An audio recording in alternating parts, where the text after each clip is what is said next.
স্ফুরেত।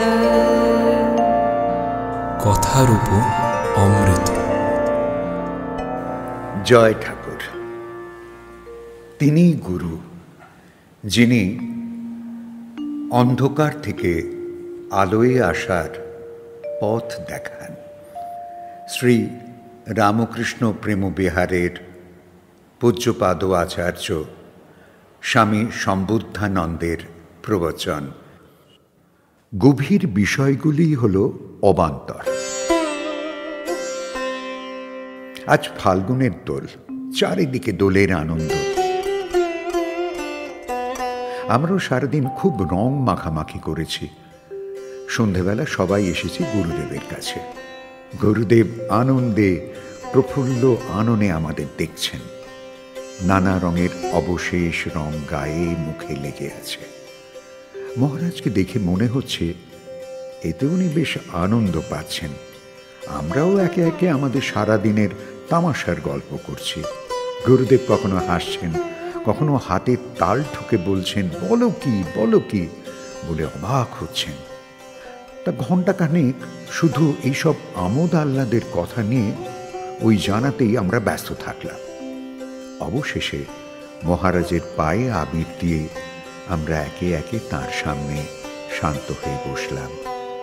সৌম্য শান্ত অতল দৃষ্টি মহারাজ বললেন, এত আনন্দ, এত রং মাখামাখি সব মিলে বেশ কাটে ঠিকই, তবে জানো, যত মাতামাতির গভীরতা ততই রঙের গভীরতা।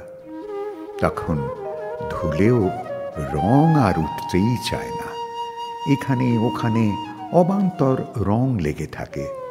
এ ওরটা দেখে হাসে, ও ওরটা দেখে হাসে। সবারই রং মাখামাখি থাকে, তাই কারুরই আর লজ্জা লাগে না। কয়েকদিন ধরে চলে রং মাখার উপদ্রব। এ কি একবারে যায় বাপু? যে যত মাখে তার তত ভোগান্তি। রং আবার এমন যা উঠতেও চায় না। রঙের দায় মহা দায়, এ কথাটা জানবে। তোমাদের দেখেই বোঝা যাচ্ছে ওই বেলা তোমাদের কেমন কেটেছে। রং তুলতেও কত মেহনত করতে হয়েছে। পয়সা, শ্রম, সময় কোনোটাই কি কম যায়? তাও বেশ কয়েকদিনের অপরিচ্ছন্নতা, অস্বাভাবিকতাও মেনে নিতে হয়। রঙের খেলাটা তেমন ভালো নয়। জানো, হাসো, নাচো, গাও, গা বাঁচিয়ে ঘোরো। সবাই মাখছে বলেই তোমায় মাখতে হবে তা তো নয়। রংটা তো আমরা স্বেচ্ছায় মাখামাখি করি। কজন আর জোর জবরদস্তি শিকার হয় বলো? গুরুজনরা দেখো সামান্য রং খেলে উঠে যান। বেশিরভাগ খেলেনই না। খেললে শ্রম হয়, আর খেলা দেখলে উপভোগ হয়। এবার কোনটা ভালো বুঝে দেখো। যেখানে রং মাখামাখি হচ্ছে সেখানে যেতে নেই। ওতে অনিচ্ছাতেও মাখামাখি, গড়াগড়ি। গুরুদেব আবারও বললেন, আচ্ছা, তোমরা কি কখনো খেয়াল করেছ রং যে যার নিয়ে এসে অপরকে মাখায়? পক্ষান্তরে এটি যেন আমন্ত্রণ পত্র যে আমাকেও দাও। তাই যদি হয় তাহলে একটু সজাগ হলেই তো বংশানুক্রমিক চলতে থাকা রং বাহাদুরি আর জমবে না। কেউ যদি অন্যকে বাধ্য করে, অন্য কেউও তো তখন প্রতিক্রিয়া করবে। ওতেই এক রং, দুই রং, দুই রং, 10 রং হয়ে মানুষটাকে, মানুষগুলোকে পশুর মতো অচেনা কিম্ভূত কিমাকার করে দেয়। জীবনটাকে ভালো করে খেয়াল রেখো বাবা। বারবার বিভৎস এই রং খেলার হাত থেকে তোমাদের বাঁচতেই হবে। জানো বাবা, এমন এমন দাগ পড়ে যায় যার উঠতেই চায় না কোনোদিন। বস্ত্র তো অবশ্যই ফেলে দিতে হয়, তবু আসলটাতে এমন দাগ লেগে যায় যে নিজেকেই নিজের দেখতে আর ভাল লাগে না। জন্ম জন্মান্তর, সংস্কার এসব মানতে হয় জানো তো। রঙে রঙে আসল চাপা পড়ে গেছে। আজকার কি গড়ন ঢং বোঝা যাচ্ছে কি? রং ভালো করে ধো, একটু ধীর স্থির হয়ে ভূষণ ছেড়ে অঙ্গে মন দাও, তারপর একদম তোমাতে। বুঝেছ বাবা? জামা কাপড়ে রং, মুখে রং, ওসব নিতান্ত ছেলে মানুষে আনন্দ। জয়ন্ত জাহাজ কোম্পানিতে যোগ দিয়েছে, বহুদিন বাদে এবার ফিরল জাহাজের কাজ থেকে। সন্ন্যাসী এসবই জানতেন, কিন্তু তিনি জয়ন্তকে দেখেই বললেন, কি হে, এসব কি বেশ পড়েছ?